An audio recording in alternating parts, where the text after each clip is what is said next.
Good afternoon, everyone. How you doing today? Michael Zuber with One Rental at a Time. And I saw some scary headlines this morning. And I thought what we would do is we would talk about them. We would talk about the intent of the media. And then most importantly, talk about how we as investors can use this trend going forward. And yes, we are going to pull up the actual article and go through it together. So first and foremost, as I talk about in my book, One Rental at a Time, which you can see over my shoulder, something that I have seen in the housing sector is the media either gets really bullish or the media gets really bearish.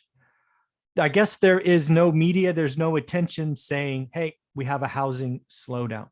Housing is going to plateau, right? The housing, it's either a housing boom or it's a housing crash. So that's the first thing to realize. But what I want you to think about as investors is, if you're in my course, you have your buy box, you're doing your daily work, realize that agents and their sellers are going to start to hear this negative talk track. So even though the market is far more sound than they may think it is, you can sometimes get negotiation power in listings. It won't work everywhere. It won't work every time. But as the media gets more and more and more negative, you as an investor, because you look every day and you will understand what's going on in your market, you will have an advantage. So let's just look at this article that I saw today with a super scary headline. And we are actually going to review it, read it together, and I will pull out the information that I think is important. So let me just share this with you. Hopefully you can see this in a minute. I will move my picture up. So this came out on CNBC, the lovely Diana Olick. Diana Olick is someone I followed a lot back in the 2010 crash as she was talking about record foreclosures and short sales. I felt really bad for her because 3 or 4 years, all she was reporting was negative news. But anyways, so I've been following her for a while. I think she does a decent job. But again, she's just reporting, she's not interpreting data. She's just reading data. So first and foremost, let's go back and look at the headline. Housing boom is over as new home sales fall to pandemic low. So first and foremost, I would ask you, as real estate investors, me and you now, does new home sales really drive the housing market? Right? New home sales are something like 15, maybe 20% of all housing. And if you're an investor like me, one rental at a time, are you really buying new homes? Also, think about the last 14 months. We've had the K-shaped recovery. So everybody's been building the high end. Also, what have we been hearing about in the supply chain of housing is lumber's up 300%, although down. Appliances, windows, copper wiring, everything is late. So we have to remember that in this context. So let's figure out what's inside this article. So first off, they summarize 3 things. Number one, the volume fell 6.6%. Again, 676,000 sales annualized. Just for record's sake, I think pending existing home sales is over 5 million. So this is not even 10% of that. So again, I ask, is the housing boom over because new home sales fell 6%? I don't know, maybe, but might be a stretch. More interesting though, is it's 19.4% below 2020. That's interesting. We were coming out of lockdown. That's interesting. 6.6, not a big deal, but 19.4, that's a big deal. That's 20% year on year. That's definitely lower. In addition to that, not only is it lower, but prices are up. Go figure. Sales are down, prices are up. What does that mean? That means the higher end, the K-shaped buyer, the person buying their second home, they're still buying, right? I think we have a product mix problem, but we'll see in the data below. Then you get to the inventory of new home sales jumped from 5.5 months to over 6 months. That's an important number. 6 months is is it a seller's or buyer's market?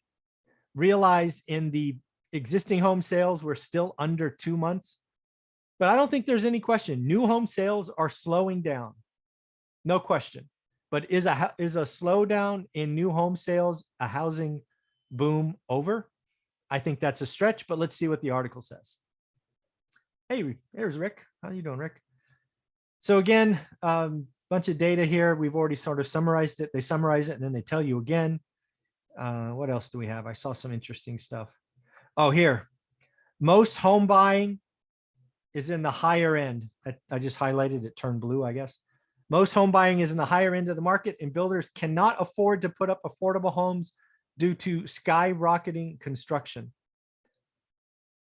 They would be selling a lot more new homes if they could satisfy the first-time home buyer. What this tells me is they are satisfying the move up, the luxury buyer, but not the first-time home buyer.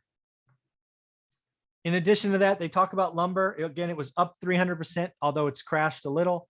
Now it's only up 75%, but also have shortages of appliances. Right here, it says shortages of appliances, labor, and affordable lots. I keep bringing this up. This is going to be a problem. Builders don't have enough lots, ready-made lots, and then labor. Labor is going to be a problem.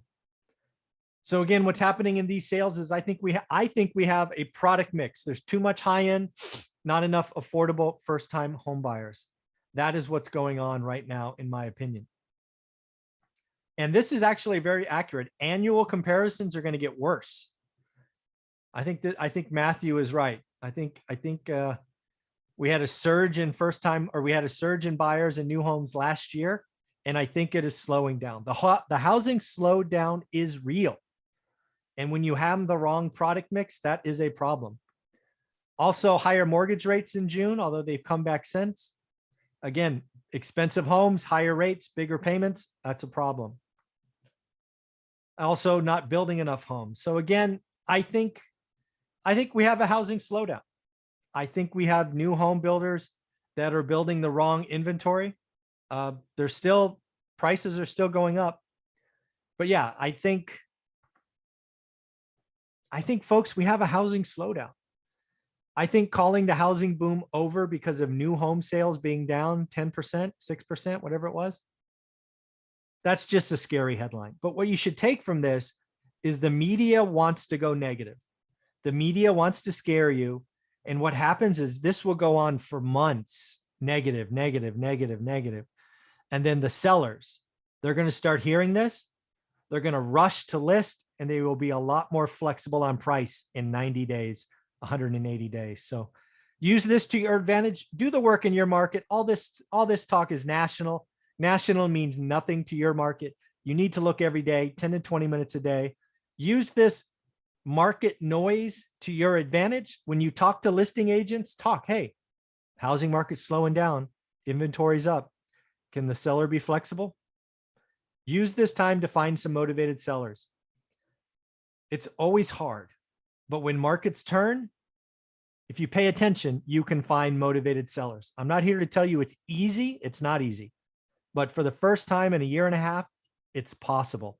And as investors, all we want is a possible motivated seller, which allows us to get a good deal, allows us to get the right yield or cash on cash return, because we are buy and hold. We want to get that cheap 30-year money, and they will hold forever. All right, take care. Bye.